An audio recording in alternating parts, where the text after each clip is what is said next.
చాలామంది health insurance క్లెయిమ్స్‌ని health insurance company వాళ్ళు ఈ రీజన్ చెప్పి రిజెక్ట్ చేస్తారు.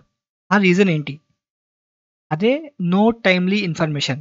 అంటే వాళ్ళకి మనం టైమ్‌లీ ఇన్ఫర్మేషన్ ఇవ్వకపోవడం వల్ల. ఈ ఈ రీజన్ మీరు క్లెయిమ్ చేస్తున్నప్పుడు ఈ రీజన్ వల్ల రిజెక్ట్ అవ్వకుండా ఉండాలంటే ఏం చేయాలి? ఈ వీడియో చూసేయండి. ఇప్పుడు ఇన్స్యూరెన్స్ కంపెనీ ప్రకారం హాస్పిటలైజేషను 2 రకాలు. ఒకటి ప్లాన్డ్, ఇంకోటి ఎమర్జెన్సీ. ఈ ప్లాన్డ్ అంటే ఏంటి? సపోజ్ మీరు కాట్రాక్ట్ సర్జరీ చేయించుకుంటున్నారు, లేకపోతే టాన్సిల్ సర్జరీ చేయించుకుంటున్నారు. ఇలాంటివి ఉన్నప్పుడు వీటిని అంటే ఇవన్నీ మీరు ముందే ప్లాన్ చేసుకుంటారు. ఈ 24 రేపు చేయించుకుందాం, ఎల్లుండి చేయించుకుందాం అని చెప్పి. వాటిని ప్లాన్డ్ అంటారు. సో, ఈ కేస్‌లో మీరేం చేయాలి?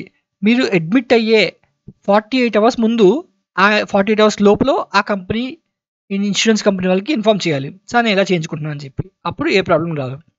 అదే ఎమర్జెన్సీ అంటే ఏంటి? ఇప్పుడు యాక్సిడెంట్ అవ్వడం కానీ, మీకు హార్ట్ స్ట్రోక్ రావడం కానీ, ఇలాంటి కేసులొచ్చినప్పుడు మీరు అడ్మిట్ అయిన 24 అవర్స్ లోపల ఇన్స్యూరెన్స్ కంపెనీ వాళ్ళకి ఇన్ఫార్మ్ చేయాలి. సార్ ఇలా నేను అడ్మిట్ అయ్యాను అని చెప్పి. అప్పుడు ఆ! ఇప్పుడు మీరేం చేయాలంటే, మీరు హెల్త్ ఇన్స్యూరెన్స్ పాలిసీ తీసుకున్న తర్వాత మీ ఫ్రెండ్స్‌కి, మీ ఫ్యామిలీకి ఎక్స్‌ప్లెయిన్ చేయండి. నేను ఇలా హెల్త్ ఇన్స్యూరెన్స్ తీసుకున్నాను.